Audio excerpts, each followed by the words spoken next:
They say, power can buy anything. Silence fell across the private dining room. Not the peaceful kind, the dangerous kind. The Italian billionaire was on his feet now, his hand still trembling from the table he had just slammed. "No one speaks to my mother," he said quietly. His voice didn't rise, it didn't need to. Across from him, his elderly mother was crying. Her hands shook, her breathing was broken. The staff stood frozen. No one dared move. Then, a voice spoke, soft, steady, female. "I'm sorry," she said. Not in English, in Italian. The room stopped breathing. The old woman's tears slowed, then stopped completely. Her eyes locked onto the speaker. A waitress, just a waitress, or so everyone thought. The mother reached out and grabbed her hand, and that's when the billionaire felt it. Not anger, not control, fear. Because in that moment he realized something was terribly wrong. This woman wasn't supposed to understand his mother, and whatever she had just said had changed everything. This was the moment his world began to crack. The night was alive with whispers of wealth and power. In the heart of Milan, the luxury restaurant glittered with gold accents and crystal chandeliers. Yet every table, every chair, seemed to tremble under the unspoken tension in the air. She appeared quietly, almost like a shadow moving through the opulent dining room. Clara, the waitress, carried herself with effortless grace. Her dark skin glowed under the soft lighting, a subtle, striking contrast to the pale luxury surrounding her. Most would overlook her, but not him. Alessandro Romano, the Italian billionaire, sat at the corner table, his presence commanding the room.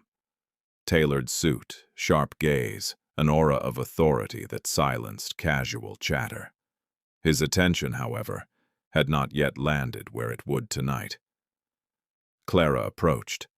Her steps were light, deliberate.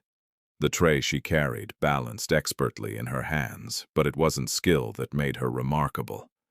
It was the confidence beneath the calm exterior, the way her eyes flickered with intelligence and fire, even in a room full of the powerful and wealthy. As she reached his table, Alessandro's eyes narrowed, a flicker of curiosity crossing his face. Then she spoke, not in broken English, not in hurried politeness, but in perfect Italian. "Buonasera, signore. Your table is ready." The words struck him like a gentle, precise blade. Her accent, her tone. It was flawless, elegant, confident. For a moment, the restaurant disappeared. The noise, the laughter, the clinking glasses, all vanished. Only Clara's voice remained, ringing with an unexpected power. "You just stole my attention," Alessandro whispered under his breath, a rare smile tugging at the corner of his lips. The spark was immediate. Clara didn't notice. She set the tray down and moved with the poise of someone who knew exactly who she was and exactly what she could do. But Alessandro's curiosity, once sparked, was impossible to ignore. In that brief electric moment, the stage was set. Neither of them knew the chaos that lay ahead, but one glance, one word, one shared breath tonight would change everything. Clara moved through the restaurant like a shadow, unnoticed by most, yet impossible to ignore once someone actually paid attention. Her every gesture was precise. Pouring wine, arranging silverware, serving patrons, without a single false movement. She had been doing this job for years, and it was more than just work. It was training, discipline, camouflage. The patrons saw only the quiet waitress, polite, efficient, almost invisible, but Alessandro's eyes lingered longer than they should have, tracing her movements as if he were trying to read her story in the way she carried herself. "Table 7 needs another bottle of Chianti," a colleague whispered. Clara nodded subtly, gliding toward the corner where the couple waited. No words, no unnecessary movement. Her presence was enough. Behind her calm exterior, Clara's mind raced. She had learned early that silence could be a weapon. In her past life, she had been underestimated, dismissed, and overlooked countless times. People had laughed at her, doubted her, tried to make her disappear into the background. And yet, here she was, in the middle of Milan, serving one of the richest men in Europe, and feeling the strange pull of curiosity in his gaze. Alessandro watched as she paused by the couple's table. Her hands, delicate but steady, moved with quiet confidence. She didn't speak, just nodded and handed them their wine, her dark eyes meeting theirs briefly, before moving on. A soft chuckle escaped him, low and amused. But there was something deeper behind it.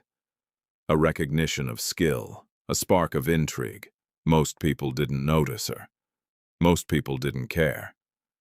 But he did. Then came the subtle moment that changed everything. A napkin slipped from the woman's hand, fluttering to the floor. Clara bent down, her movements smooth and unbroken, retrieving it without interrupting her service flow. Alessandro's lips parted slightly. That simple act, small, almost invisible, spoke volumes. It wasn't the gesture itself. It was her precision, her composure, the quiet way she dominated the space without a sound. In that instant, a silent challenge was thrown. He couldn't look away. And Clara, she didn't notice him noticing her. She never did. That was part of her advantage. People revealed themselves to her without her ever speaking a word. From across the room, Bianca, a glamorous socialite and one of the restaurant's frequent patrons, noticed the interaction, or lack thereof. She smirked, already plotting. Attention had shifted to Clara, and Bianca did not like it. The subtle threat was planted. Competition, jealousy, and desire all mixed into the storm, brewing silently in the restaurant's golden hall.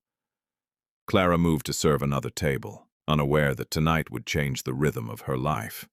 The quiet waitress, overlooked by many, was about to become the center of a web, spun by power, obsession, and the unpredictable force of fate.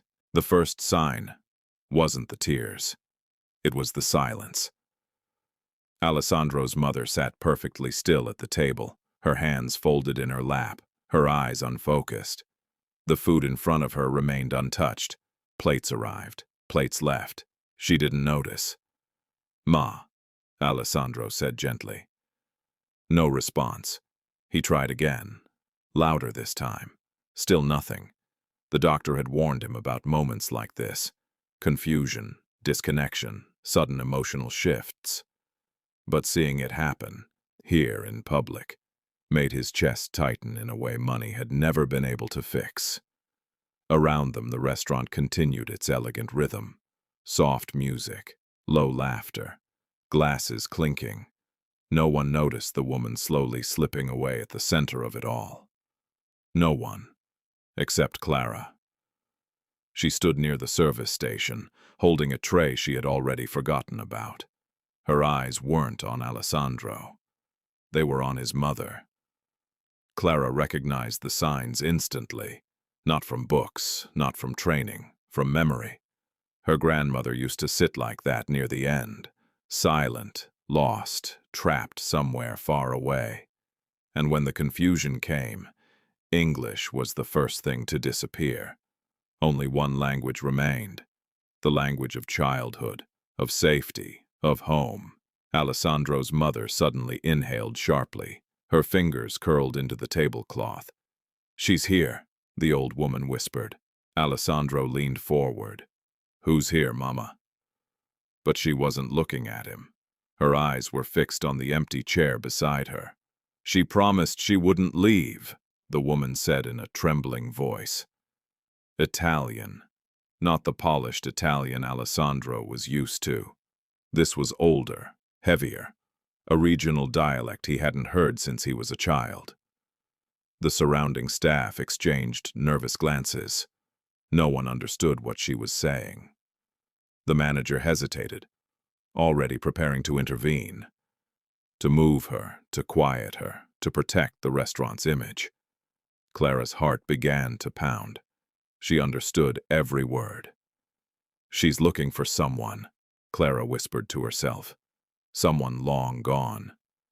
The mother's breathing became erratic. Tears welled in her eyes, spilling over. "I waited," she said. "I waited so long." Alessandro stood abruptly. "Get the doctor on the phone, now." That's when it happened. Before anyone could stop her, before logic or fear could intervene. Clara stepped forward. A single step. The manager hissed her name in warning. She ignored him. Clara leaned down slowly, lowering herself until she was at eye level with the old woman. And she spoke, softly, carefully, in Italian. "Non se n'è andata," Clara said. "She's not gone." The effect was immediate. The old woman's shaking slowed, her eyes focused. "She stayed?" she asked, barely breathing. Clara nodded. "Sempre. Always." The room seemed to tilt. Alessandro froze. No one had ever been able to reach his mother like that. Not the doctors, not the nurses, not even him. But this waitress, this stranger, had done it with a single sentence. The old woman reached out and clutched Clara's hand with surprising strength. "Grazie," she whispered. "I was so tired." Clara swallowed. "I know." For a moment, no one spoke. Then Alessandro felt it. The shift. This wasn't coincidence. This wasn't luck. This woman knew something. Something about his mother, about her past, about a part of his family even he had forgotten. And for the first time that night, Alessandro Romano wasn't in control. The silence didn't last. It never does. The restaurant manager was the first to recover. His smile snapped back into place, tight and artificial, but his eyes burned with panic. This was not part of the script, not in a restaurant like this, not with a man like Alessandro Romano at the table. "Miss," he said sharply, stepping forward. "That's enough." Clara didn't move. She could feel the old woman's hand gripping hers. Warm, trembling. Afraid of being pulled back into the dark place Clara had just reached her from. "She's not supposed to be touched," the manager continued, lowering his voice but sharpening it. "Step away. Now." Around them, diners had gone quiet. Phones were subtly lowered. Whispers rippled through the room. Everyone could feel it. Something was wrong. Alessandro finally spoke. "What is the problem?" he asked. His voice was calm. Too calm. The manager straightened instantly. "Sir, I apologize. This employee acted without permission. We will handle it immediately." Clara released the old woman's hand slowly, carefully. She stood up, already bracing herself. She had crossed a line. She knew that. People like her didn't interrupt moments like these. Not without consequences. "I was just helping," she said. The manager laughed once, short and humorless. "Helping? You violated protocol. You embarrassed the staff. You disrupted." "She helped," Alessandro interrupted. The manager froze. Alessandro rose from his chair. When he stood, the room seemed to contract around him. "You helped my mother," he said, looking directly at Clara now. Their eyes met for the first time, and something passed between them. Not attraction, recognition. The manager cleared his throat nervously. "Sir, we can't allow waitstaff to—" "Enough," Alessandro said. One word. Final. The manager stepped back, but the damage was already done. Bianca stood from her table across the room, her heels clicking sharply against the marble floor as she approached. She wore confidence like armor and jealousy like perfume. "How touching," she said sweetly. "A waitress playing doctor." Clara felt the temperature drop. Bianca turned to Alessandro. "You can't seriously encourage this. She's staff. This is inappropriate." Alessandro didn't look at Bianca. His attention never left Clara. "She spoke to my mother," he said slowly, "in Italian." Bianca's smile faltered for half a second. Just long enough. "That doesn't mean anything," she snapped. "Lots of people speak Italian." "No," Alessandro replied.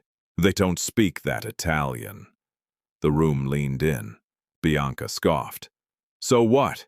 You're going to reward her for overstepping?" Clara swallowed.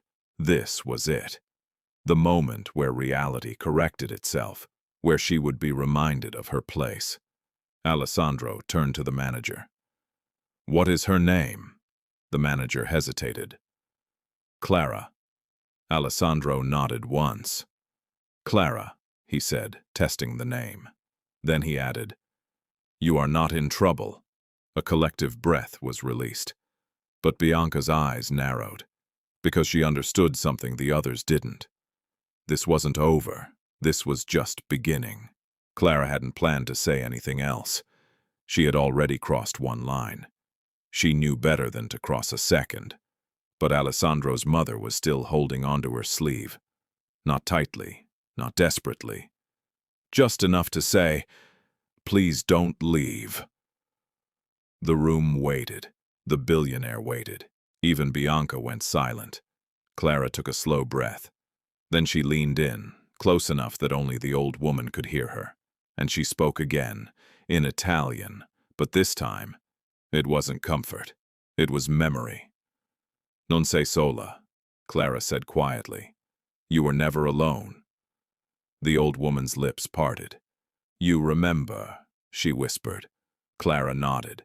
"She used to sing to you, every night, even when you pretended to be asleep."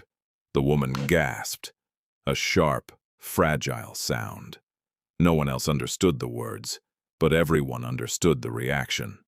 Tears spilled freely now, not frantic, not confused, relieved. "She sang about the sea," the mother said. "About waiting." "I know," Clara replied softly. "You waited by the window." The old woman's shoulders shook as she let out a broken laugh. "I was so afraid I'd forgotten," she said. "You didn't," Clara said. "You just needed someone to remind you." Silence wrapped around the table, like a held breath. Alessandro felt something tighten in his chest. Those weren't random details. Those weren't lucky guesses. Those were memories no one outside the family should know. "How?" he whispered. Clara didn't answer. She gently squeezed the old woman's hand one last time and stepped back. The mother looked up at her son, her eyes clearer than they had been all night. "She speaks like my sister," she said. "The one we lost." The words landed like a blow. Alessandro's world tilted. Because suddenly this wasn't about a waitress who spoke Italian. This was about a woman who carried his family's past in her voice. And he had no idea why. Clara turned to leave, but Alessandro's voice stopped her. "Wait." She paused. He looked at her, not as a billionaire, not as a man used to being obeyed, but as a son. "What exactly did you say to her?" Clara met his eyes, and for the first time that night, she let him see the truth. "I reminded her," she said quietly, "that love doesn't disappear just because time does." Alessandro had built empires on certainty. Numbers, contracts, control. He knew how markets reacted. He knew how people broke. But this wasn't something he could calculate. He watched as Clara stepped back into the shadows of the dining room, trying to become invisible again. But invisibility was no longer an option. Not after what she had done. Not after what his mother had said. "She speaks like my sister." The words replayed in his mind. His Aunt Sophia had died decades ago. Lost to the sea, during a crossing that no one ever spoke about again. A wound the family had buried under wealth and silence. No one outside the family knew her songs. No one. Alessandro turned to his mother. Her breathing was steady now, her eyes clear, present. "Do you know her?" he asked carefully. The old woman shook her head. "No," she smiled faintly, "but she knows me." That answer unsettled him more than anything else. Across the room, Bianca watched the exchange with growing irritation. This was not how things were supposed to go. Alessandro was supposed to be focused on the deal tonight, on the investors, on her. Instead, his attention kept drifting back to a waitress. A quiet one, a dangerous combination. Alessandro stood. The room responded instantly. Conversations hushed. Waitstaff straightened. Power moved when he moved. "Clear the table," he said. "We're leaving." Bianca blinked. "Leaving? Now?" "Yes." The finality in his voice left no room for debate. As staff rushed to comply, Alessandro's gaze locked onto Clara once more. She stood near the service station, pretending to polish glasses that were already spotless. "Clara," he said. Her shoulders stiffened. "Yes, sir." "Walk with me." Bianca's head snapped toward him. "Absolutely not." He ignored her. Clara hesitated. Every instinct told her this was a mistake, but she nodded. They moved toward the private hallway near the exit. The noise of the restaurant faded behind them, replaced by quiet marble and distant rain. Alessandro stopped. He didn't face her right away. "How do you know those things?" he asked. Clara chose her words carefully. "Some memories don't belong to one family," she said. "They travel." "That's not an answer." "No," she agreed. "But it's the truth." Alessandro turned to her then. For the first time, there was no authority in his eyes, only shock. "You're not just a waitress," he said. Clara met his gaze evenly. "And you're not just a billionaire." The words hung between them, heavy, equal. Somewhere behind them, Bianca watched from the doorway, her face dark with fury. She finally understood. This woman wasn't a passing distraction. She was a fracture. And fractures had a way of bringing entire structures down. The hotel suite was silent in a way only extreme wealth could buy. No street noise, no sirens, no interruptions. Just rain, tapping gently against the glass, 40 floors above the city. Clara stood near the window, her hands folded in front of her. The city below glittered like 1,000 lives she would never touch. Behind her, Alessandro poured 2 glasses of amber liquid. He didn't offer her one. Not yet. "You don't drink," he said. It wasn't a question. "No," Clara replied. "I like my thoughts clear." A faint smile crossed his lips. "That must be exhausting." He walked closer, stopping at a respectful distance. Close enough to be felt, not close enough to threaten. "My mother hasn't slept peacefully in weeks," he said. "Tonight, she did." Clara said nothing. "I've flown in doctors from 3 continents," Alessandro continued. "Paid translators, nurses, specialists. None of them reached her." He turned to face her fully. "You did? In under a minute?" "I didn't cure her," Clara said quietly. "I just reminded her she wasn't alone. That," he said, "is far more valuable." He placed a slim folder on the table between them. Clara didn't touch it. "I want you to come with us," Alessandro said, "for a few weeks as a cultural liaison, companion, translator." She finally turned to face him. "And what do I get?" The bluntness surprised him. He respected it. "Compensation," he said evenly. "Housing, security, a salary that removes any financial worry from your life."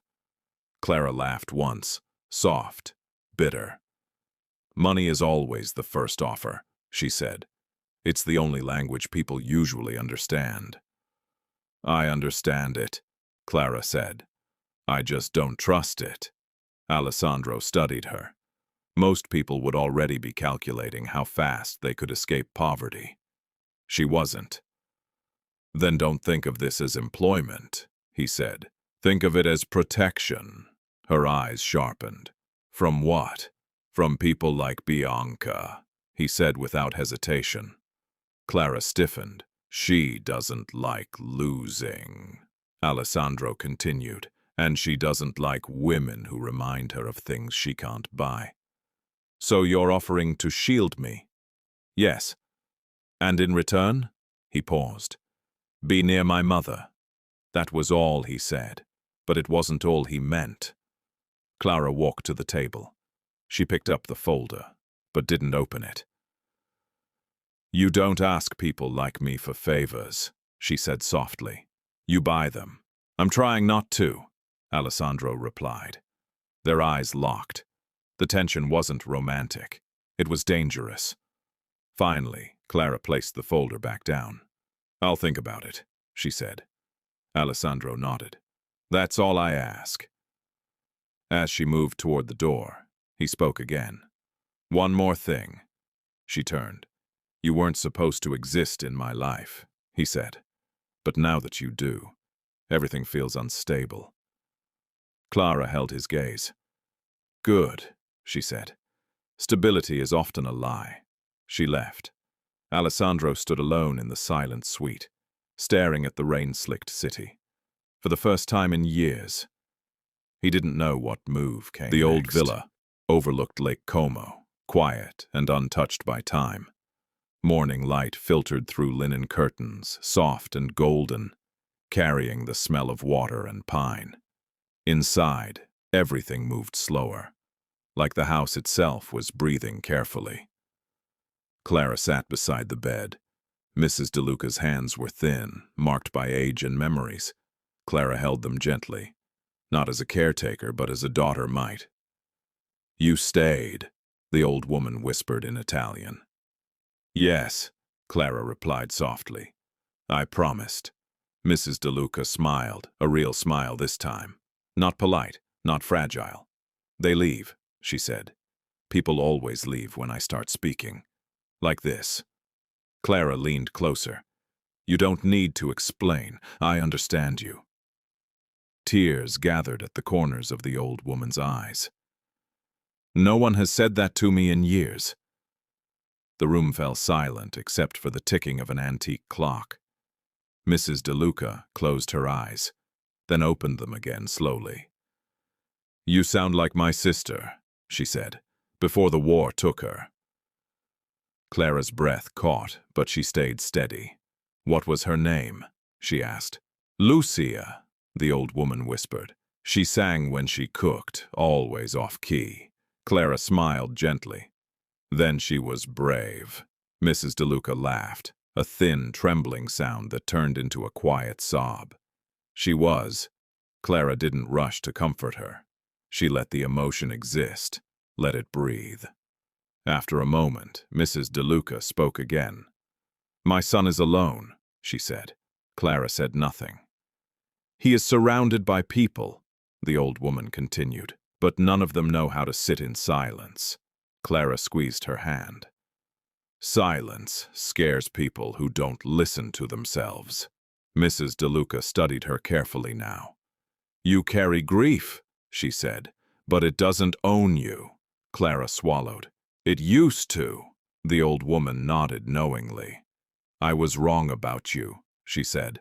I thought you were just kind. She paused. You are strong. Clara felt something shift inside her chest, something warm and heavy. They sat like that for a long time. No talking, just presence. Later that afternoon, Alessandro stood quietly at the doorway. He didn't interrupt. He watched his mother sleeping peacefully for the first time in months. Her breathing slow, her face unburdened. Clara rose silently and stepped into the hall. Alessandro followed. You didn't give her medicine, he said quietly. No, Clara replied. She needed memory, not pills. She asked for you when she woke, he said, by name. Clara looked down. She makes me feel useful, she admitted. Alessandro exhaled slowly. She makes you family, he said. The word hung between them. Family. For a moment, Clara looked like she might cry, but she didn't. Instead, she straightened. "I won't stay forever," she said. "I know," Alessandro replied. "That's why it matters." That evening, Mrs. DeLuca asked Clara to read to her. An old Italian poetry book. Yellowed pages, forgotten verses. Clara read slowly, carefully. As the words flowed, the old woman's breathing deepened. Her hand tightened once, then relaxed. She fell asleep, smiling. Outside, the lake reflected the moon like a promise. And for the first time in a long while, Mrs. DeLuca found peace. The invitation arrived wrapped in elegance. Thick cream paper, gold embossing, Alessandro DeLuca's signature at the bottom. A charity gala, black tie, mandatory presence. Clara stared at the card in her small apartment, unease curling in her stomach. This wasn't about charity. It was about visibility, about exposure. At the villa, Bianca watched from the upper balcony as preparations began. Florists, security, stylists, an empire assembling itself. She crushed her wine glass slowly in her hand.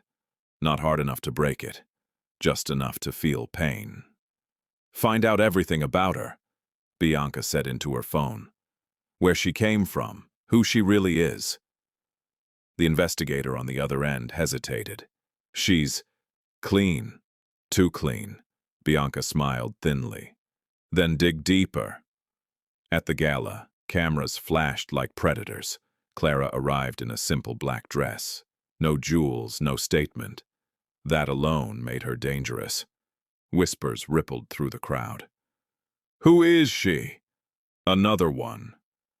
Alessandro walked beside her, not touching, but unmistakably aligned. That was the message. Bianca made her move. A server accidentally spilled champagne near Clara, forcing her aside, toward the press. A voice cut through the noise. "Isn't she the waitress?" Silence. Microphones turned. Cameras zoomed. Bianca stepped forward, graceful as a serpent. "Clara, dear," she said sweetly, "people are confused. You serve tables, yet you dine with billionaires. Don't you think that deserves an explanation?" Clara felt the room closing in. Alessandro's jaw tightened, but before he could speak, Clara did. "I don't belong to your categories," she said calmly. "That's why this bothers you." Gasps. Bianca's smile froze. Then she leaned in, voice low enough only Clara could hear. "You think you're protected," Bianca hissed, "but people like you disappear quietly." Clara met her gaze. "I already survived worse." The lights dimmed for the main address, but the damage was done. Online, clips were already circulating, headlines forming. "Who is Clara? Waitress or social climber?" That night, Clara received an anonymous message. "Leave Lake Como, or the next loss won't be emotional." She deleted it, but she didn't sleep, because now she knew. Not everyone was happy she existed. The morning headlines were merciless. Billionaire's new muse was once a waiter from kitchen to Como. A calculated rise. Clara read them alone, not in bed, not crying, standing. She stood at the window of her apartment, watching the lake pretend nothing was wrong. Her phone buzzed endlessly. Messages she didn't open, calls she didn't answer. At the villa, Alessandro faced a boardroom filled with men who had never forgiven weakness. "This is becoming a distraction," one of them said. "Your image, our image, is suffering." Alessandro said nothing. Silence unnerved them more than anger. Across town, Bianca arranged her victory. A private luncheon, carefully selected guests, carefully leaked invitations. Clara arrived because she was invited. That was her mistake. The room was bright. White flowers, soft laughter. Then the questions began. "So," a woman smiled thinly, "how did you meet Alessandro?" Another added, "Do you miss serving tables?" Laughter, soft, polite. lethal. Clara felt her throat tighten. She smiled anyway. "I miss honest work," she said. "It's rarer here." The laughter stopped. Bianca leaned forward. "Let's be fair," she said. "We're just concerned. People with ambition sometimes confuse proximity with belonging." The room agreed silently. Clara stood. "I won't apologize for existing," she said quietly. Bianca's eyes gleamed. "Oh, you're not apologizing," she replied. "You're being reminded." Clara left before dessert. Outside, paparazzi waited. Shouts, flashes. "Were you hired? Was this planned?" She didn't answer. She walked. Inside, something cracked. That night, Clara packed a single bag. She wrote a note. "I didn't come here to be chosen. I came to remember who I am." She left it on the kitchen table and disappeared into the night. The boardroom fell silent. Alessandro stood at the head of the table, hands resting lightly on polished glass. 12 executives watched him, uncertain. "For years," he began, "we've spoken about values." He tapped the table once. "Today, we prove whether they mean anything." A man cleared his throat. "With respect, Alessandro, this situation is exactly the situation," Alessandro cut in calmly, "that reveals who we are." He turned the screen toward them. The headlines, the comments, the cruelty. "You allowed this," he said quietly. "You benefited from it." Murmurs. Bianca sat near the window, unreadable. Alessandro continued. "This company will not weaponize humiliation to protect its image." A pause. "Effective immediately. All partnerships involved in media manipulation are terminated." Gasps. A board member leaned forward. "You're risking billions." Alessandro met his gaze. "No," he said. "I'm defining worth." He ended the meeting. At the villa, Bianca confronted him. "You chose her," she said coldly, "over everything." "No," Alessandro replied. "I chose myself." She laughed bitterly. "She left." "Yes," he agreed, "and that's my failure." That evening, he stood beside his mother's bed. "She was kind to you," Mrs. DeLuca said softly. "Yes." "Then do not let the world punish kindness." Alessandro nodded. For the first time in his life, he made a decision with no calculation. Only conviction. Rain poured over the quiet streets of Florence, turning the cobblestones into slick mirrors of gray and gold. Clara sat alone in the tiny corner of the cafe she now called home, staring at the steam rising from her untouched espresso. Her mind replayed every interaction with Alessandro, every smile, every word, twisting them into shadows of doubt. Was it ever real, she wondered, or was she just a fleeting illusion in his gilded world?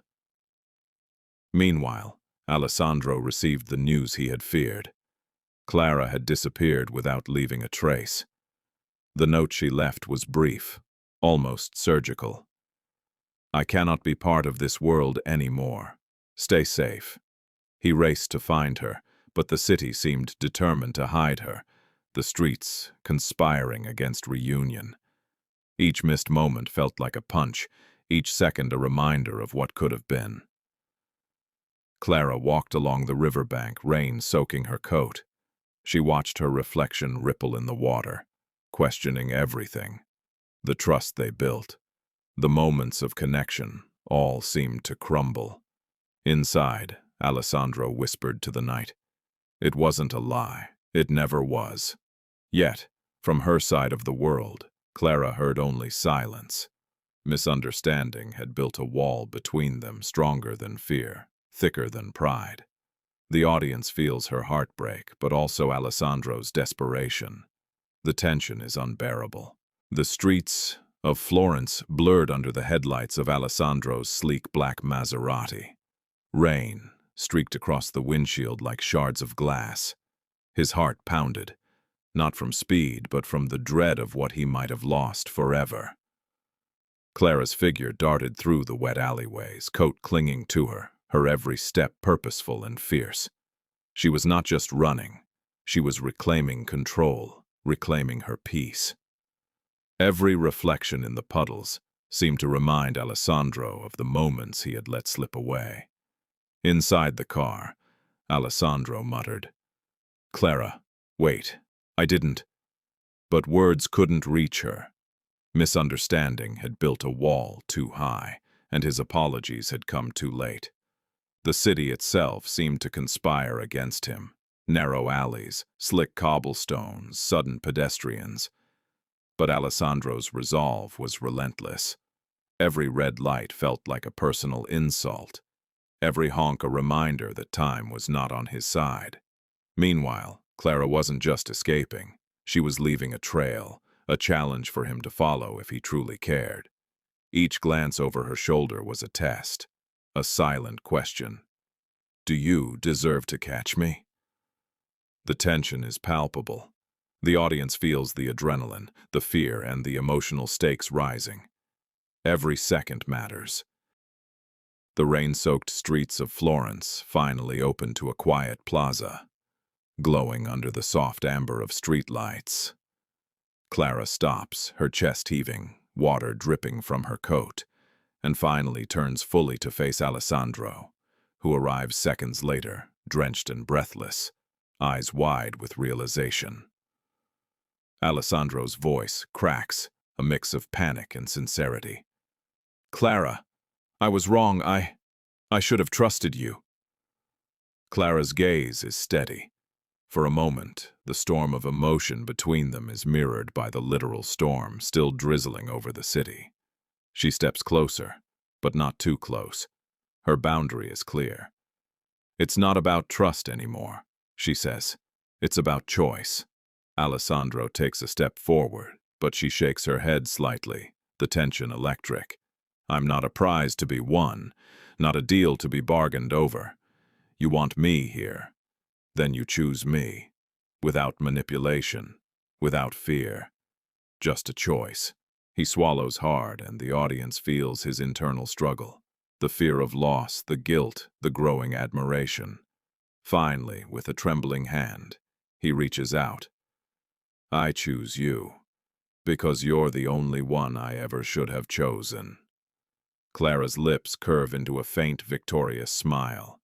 The chase, the misunderstandings, the heartbreak, all of it culminates in this single moment. She takes his hand, a silent acknowledgement that the past can't be erased, but a future can be chosen. The early morning sun filters through the tall windows of Clara's small, cozy cafe in the heart of Florence. The storm has passed, leaving streets glistening and clean. Clara moves gracefully behind the counter, preparing coffee with a quiet confidence, a soft smile on her face. Alessandro walks in, casual yet nervous, carrying a bouquet of fresh flowers. Their eyes meet, and there is no tension, only a calm understanding that the battles, misunderstandings, and heartbreak are behind them. Clara greets him with a warm, genuine smile. "Good morning," she says, her voice steady, carrying the weight of all she's endured and overcome. Alessandro places the flowers on the counter. "For you," he murmurs. "I finally understand. I belong here with you, not because I wanted to control you, but because I want to choose you, every day." They share a quiet moment, a simple yet profound gesture of holding hands across the counter, their connection solidified through choice, trust, and mutual respect. The bustling city outside contrasts with their calm oasis inside the cafe. Clara looks around at her life. Her friends, her family now reconciled, her little cafe, and the freedom she's claimed. She's not just surviving anymore, she's thriving, finally in a place where she belongs.